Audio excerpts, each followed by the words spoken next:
दोस्तों, अगहन को मार्गशीर्ष मास कहने के पीछे कई तर्क हैं।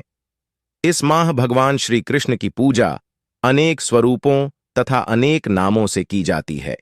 इन्हीं स्वरूपों में से एक मार्गशीर्ष भी श्री कृष्ण का ही रूप है। चलिए दोस्तों, जानते हैं मार्गशीर्ष गुरुवार के नियम, गुरुवार के दिन क्या करना चाहिए और क्या नहीं।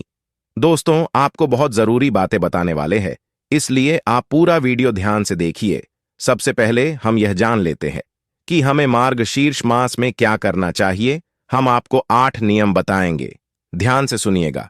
पहला है, मार्गशीर्ष मास में इन 3 पाठ को गुरुवार के दिन पढ़ने की बहुत महिमा है। अत विष्णु सहस्त्रनाम, भगवद गीता और गजेंद्र मोक्ष।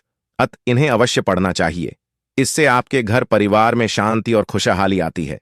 दूसरा नियम है, इस दिन पूजन संबंधी सामग्री जैसे चंदन, पूजा की प्रतिमा, मोर पंख, आसन, तुलसी की माला, जल कलश, पीतांबर, दीपक आदि का दान करना अति शुभ माना गया है। तीसरा है, मार्गशीर्ष गुरुवार के दिन सायंकाल के समय तुलसी जी के पास एक दीपक जरूर जलाएं। इससे आपके घर की नकारात्मक ऊर्जा बाहर निकलती है और सकारात्मक ऊर्जा आती है।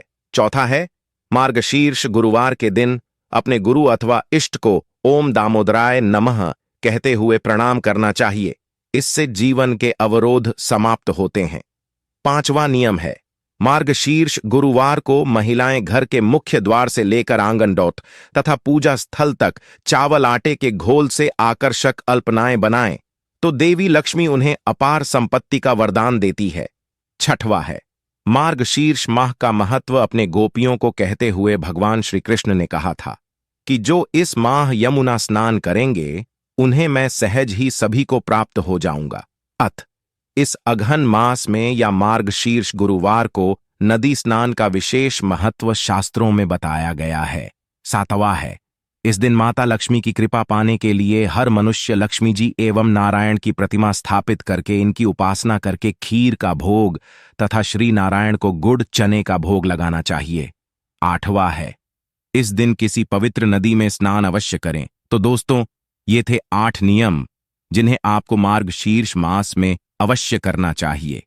दोस्तों, अब हम यह जान लेते हैं कि हमें मार्गशीर्ष मास में क्या भूल कर भी नहीं करना चाहिए। ध्यान से सुनिए।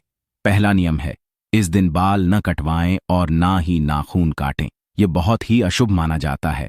दूसरा है, किसी की निंदा करें और न ही सुने।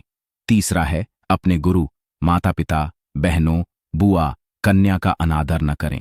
चौथा है, यदि किसी से बोलचाल या घर में क्लेश हो जाए तो निंदा न करें।